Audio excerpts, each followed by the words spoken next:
আজকের অনুষ্ঠানের সভাপতি, উপস্থিত বিভিন্ন রাজনৈতিক দলের নেতৃবৃন্দ এবং যাদের জন্য এই আয়োজন, আমাদের নারায়ণগঞ্জের জুলাই কন্যারা, সবাইকে আসসালামু আলাইকুম।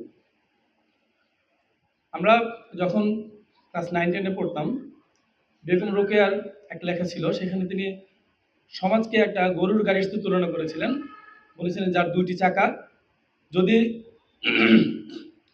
যদি কোনো একটি বড় বা একটি ছোট হয়, তাহলে সেই গাড়িটা সামনে আগাতে পারবে না, সেটা একই জায়গায় ঘুরপাক খাবে। আমরা মনে করি যেই কোনো কাজে একটা সমাজের যে দুটো অংশ, নারী পুরুষ, তাদের যে জনসংখ্যা, যদি ঠিকভাবে কাজে লাগানো না যায়, যদি ঠিকভাবে এগিয়ে না আসে, তাহলে সেই সমাজ এগিয়ে যাবে না।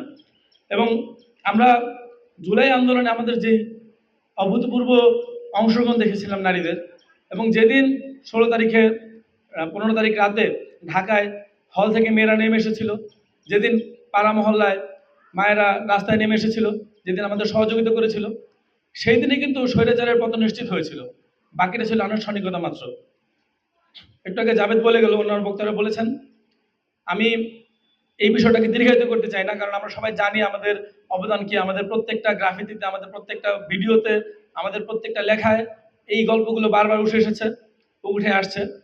আমরা চাই যেই চেতনা নিয়ে এই আমাদের আন্দোলন হয়েছিল, যে চেতনা নিয়ে আমাদের নারী পুরুষ নির্বিশেষে সকলের রাস্তায় নেমে এসেছিলেন, সেই চেতনা ছিল বৈষম্যহীন বাংলাদেশ, যেখানে নারী পুরুষ বৈষম্য থাকবে না, ধনী গরিব বৈষম্য থাকবে না। সেই বৈষম্যহীন বাংলাদেশের লক্ষ্যে আমরা এগিয়ে যেতে চাই, আমরা এগিয়ে যাচ্ছি। এবং তার অংশ হিসেবে যে আজকের এই আয়োজন বা আজকে যে শপথ পাঠ হলো, এই সম্পূর্ণ আয়োজনের যে উদ্দেশ্য, অর্থাৎ সমাজ থেকে নারী বিদ্বেষ দূর হওয়া, বিভিন্ন কর্মকাণ্ডে শুধুমাত্র ঘরে থাকা না, সামাজিক, রাজনৈতিক এবং রাষ্ট্রীয় সকল কর্মকাণ্ডে আমরা চাই এই যারা আছেন আমাদের মায়েরা বোনেরা, তারা শুধু ঘরে বসে সাপোর্ট দেবেন আমাদের তা না, তারা একইভাবে যে রাজপথে নেমে এসেছিলেন, একইভাবে রাষ্ট্র সংস্কারে, রাষ্ট্রের কাজেও তারা সমানভাবে অংশগ্রহণ করবেন। সেই বাংলাদেশ নির্মাণ করতে চাই, সেই বাংলাদেশের লক্ষ্যে আমরা এগিয়ে যাচ্ছি। সেখানে আপনাদের সবার সহযোগিতা কাম্য।